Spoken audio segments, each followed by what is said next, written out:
So I'm just back from Limud, LA. It is now 4 o'clock on Monday, the 18th of February, and they sent me back with 3 big boxes of food for Sova. It's some organization to help the homeless. Help, take this box to Sova. Thanks. Well, I took the boxes. I told them I'd give them to Sova, but just between you and me, I'm keeping them. I'm going to eat them myself. Okay, this is just Cheerios, and this is like beans, so I'm going to be full of beans for the next few weeks, I must warn you.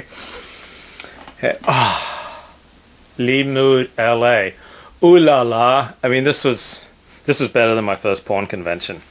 I went to like the Consumer Electronics Show in January 1999 with Rob Spallone and James DiGiorgio, and that was fun. It was my first show.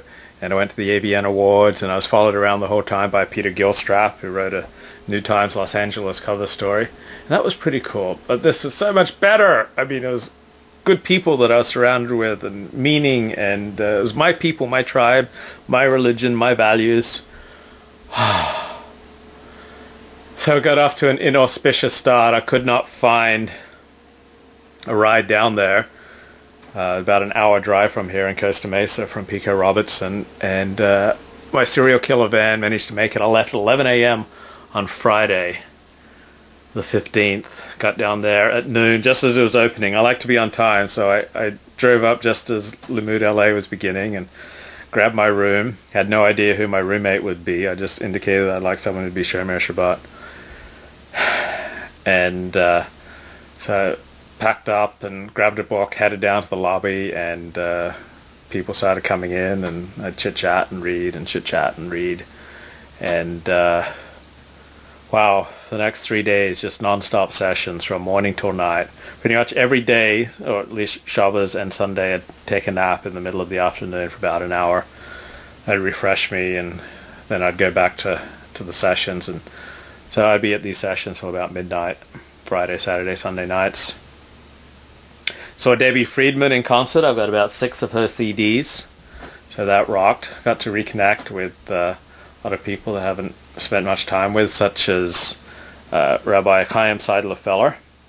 And on my blog, I quite enjoyed his little dust-up in the media, in Los Angeles Magazine, etc. It's just such a great story with the pro-Israel kind of Likudnik activist. And but it was good to return to just kind of learning at the feet of Rabbi Seidler Feller. He was one of the first people that I connected with in Los Angeles. So I've known him since the spring of 1994, and I have to thank David Suissa for that. Good old David Suissa put his arm around me and talked me up to Chaim Seidler Feller, and got my Limud LA off to a great start. Davened next to Rabbi Ben-Zion Kravitz of Jews for Judaism on Friday night, which was pretty cool. It was good. Like a couple of different community leaders like put their arm around me literally and like brought me in, and everybody was nice. Didn't have one unpleasant interaction. I'm sure I was quite unpleasant for some people. I was kind of my rude, acerbic, sarcastic, weird self. But from my side, just all taking. I didn't present any panels or any sessions. I just took and took and took. So now it's back to work and try to earn those $450 that I spent on Limud LA. But I freaking love this thing. Limud rocks. I want to go to every Limud that I can, and it's just the greatest thing. It's not like there's one organization trying to stuff things down your throat and push you in certain directions. It was this from bottom up, lay-led event, and I'd say about a third of the participants were Orthodox, and the public spaces in the hotel were kept, Sabbath observant. So you can have people on cell phones, going in and out of sessions on Shabbat, which would have really cast a pall on things. Friday night dinner, I was sitting down, and Josh Molina, the actor, and his wife and some kids came over. I didn't know him, and it was only 2 days later when I saw him on a panel on Jews in Hollywood that I realized that he was an actor on The West Wing. boy, that panel, most of that was just a tissue of cliches. These like self-righteous Hollywood types, just they were so dull. And while simultaneously going on, sounds like the most boring topic in the world was Rabbi Elazar Muskin talking about the history of the yarmulke.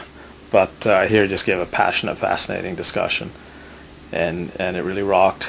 I just fell asleep in the Hollywood panel moderated by Rob Eshman. I went up and took a nap at that point. Man, I had a great freaking time. You know, as someone who has a bit of a trouble connecting with people, I was just connected. I was plugged into my people, and gave me hope.